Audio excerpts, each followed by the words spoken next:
guys.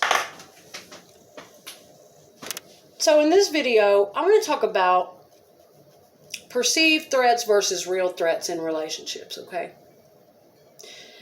And I want to talk a little bit about codependency and how destructive these two things can be for a good relationship, okay? And not that it's that big a deal to me anymore in my own personal life, but these types of things have always interested me, concerned me for anyone, for people that I love or people that I'm close to, people that are going through things. And I just want to say it like this, man. There's a lot of people out there that, how do I put this? I'm a person that has always pretty much been okay being on my own.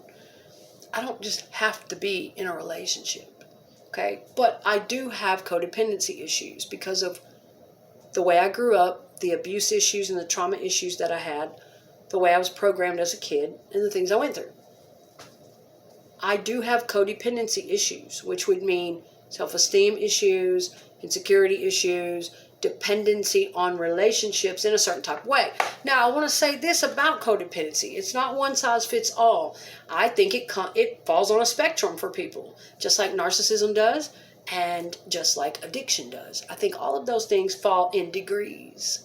I think different individuals have different degrees of these things.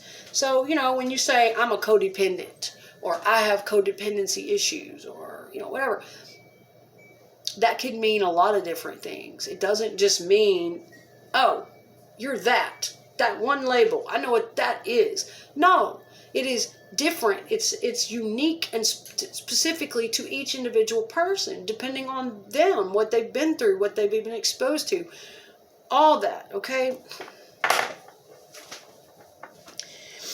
Here's the thing, man. Be fair.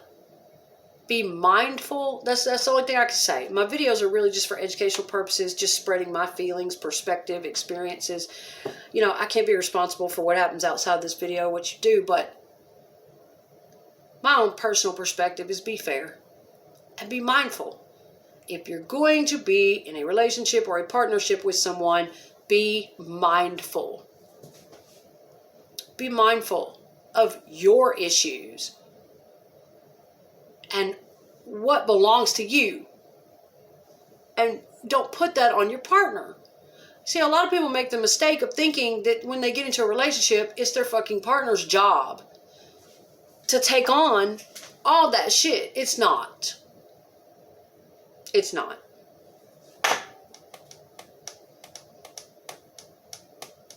And a lot of times we can ruin really great situations if we are not mindful of our problems, our fears, our insecurities, our low self-esteem, our abandonment issues, everything. You need to be mindful of it. And a lot of people go relationship to relationship seeking a relationship to solve these issues. That's not what relationship is there for, and that's why you keep losing them. That is why you keep repeating that cycle and that pattern, because that's not what relationships are there for. They're not there to solve all of your childhood trauma, all your childhood wounds, all of your worst fears, all of your insecurities and low self-esteem. Why on earth would you put that on a new partner? Why would you put that on a poor innocent person?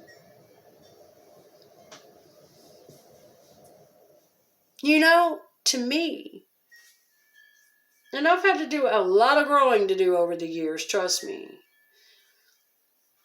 But to me, when you love someone, you want what's absolutely best for them. You do. You care about their well-being. And here's the kicker. You want them to be happy and enjoy themselves, whether it has to do with you or not. This is how I could always kind of tell when somebody was really my friend. And I could tell when they were on a certain level of emotional intelligence and emotional maturity. How I could tell that they really loved me is when they wanted me to do what made me feel good and what made me feel happy, even if it didn't involve them, even if they were not going to benefit from it one bit, even if it would require them maybe to make a sacrifice, like facing something scary inside. Maybe they had abandonment issues, or maybe they had codependency issues. Maybe they were afraid to, I really don't like it that she's going to go to this event, and, I have these fears surrounding that. What if someone talks to her? What if she said, okay. That is how I can always tell when someone really cares about me, really loves me, is a true friend, because they will face those fears inside themselves instead of trying to hold me back. Instead of trying to take that happiness from me, that moment from me, and hold me back, or expect me to cater to their fears. Expect me to shrink my life to cater to their fears, their insecurities. Oh, I won't go. I'll just stay home. I don't need that. I don't need that event.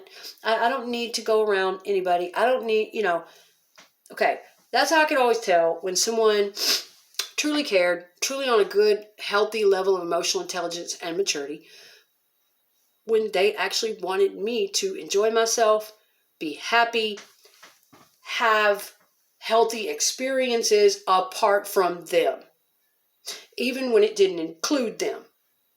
They still wanted that for me. They would not guilt trip me about it. They would not manipulate, pout, trick, control. That's how I would know. And they would encourage me to do it anyway, even if they had to face something terrifying all on their own inside of themselves, and say, okay, damn, I don't, this is my, and they took responsibility for it and said, this is my issue. It's not hers. Okay, here we go. Perceived threats versus real threats. Perceived threats is when it can get close to paranoia. When you are perceiving something to be a threat to you, but it's not. It's not really a threat to you. That person's not really doing anything wrong, and they don't intend on it. But because of something in your life, some kind of trauma, damage, pain, corruption, betrayal, either in childhood, early relationship, cheating, lying, betrayal, something. But because of that, and you haven't gone to therapy, and you haven't worked through it, you're carrying it now into your new relationship, okay? And you're putting it on the wrong person, and you need to take responsibility for it, okay? So you have to be very mindful of, check yourself every time you have a trigger come up. Every time you get afraid of something in your relationship, be mindful, check yourself right there and say, hey, whoa, is this real? Is this a perceived threat? Or is it a real threat? Has she ever or he ever done anything to me to make it necessary for me to question them like this? For me to doubt them like this? Have they done anything, or are they doing anything? Or is this me? Am I really being fair to my partner? Am I really being healthy about this? Or is this me? Is this my unresolved trauma? Is this my responsibility? It's something I am being triggered about from my own childhood that I haven't even thought about in a long time, or my last boyfriend, or my last girlfriend, or last marriage, or whatever. Something I lost in life, or something that betrayed me. Is this my own trigger? And it has nothing to do with my partner now. They haven't done a thing in the world to me to make me distrust them, control them, fear them. I need to back off. Because a healthy relationship, we're not Siamese twins. We need space, and we need time, and we need balance, and they need to be able to do things that they enjoy. without you involved. That's right. I've always known that, and I've always been like that, okay? Fair. I've always wanted what was fair, what was healthy. But I won't say it always came easy for me. I will not say it always came easy. In my earlier days and younger years, I had to work hard. I had to go to therapy. I had to learn and grow. Hit and miss, mistakes in relationships.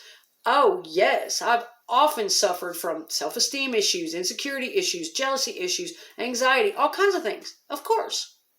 But I'm a person that was going to continue to work on those things and learn from those mistakes and continue to become a better and better person and a better and better partner, because I want what's right and I want what's fair. If I'm going to be with somebody, then I want that balance, okay? That's what happens when you actually love someone. It don't always have to be about you. Now, some of it needs to be about you for damn sure.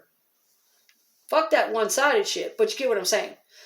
You want them to be happy and enjoying themselves, even if it's not about you.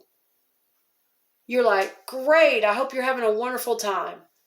And you go on about your business and you have a wonderful time, okay? Now, the only way to have that kind of trust and that kind of balance is if both partners are willing to be mindful, both partners are emotionally mature, or at least willing to work on that emotional maturity and emotional intelligence. Self-aware. Aware of self, mindful about things, and willing to catch themselves at any point when they're triggered about something and question themselves. Self-examine. That's what it takes. Or else it can get really toxic and you're going to be putting things on an innocent person that doesn't deserve it. And eventually, if you do that too much, you might just run them away. You might just lose that person that could have otherwise been a really good friend to you or a really good partner. If you had just learned some healthy communication skills, learn to self-examine a little bit more, be honest and communicate with that person. Do not be afraid of that. Okay? Only really emotionally immature people are puffed up like, I don't have feelings.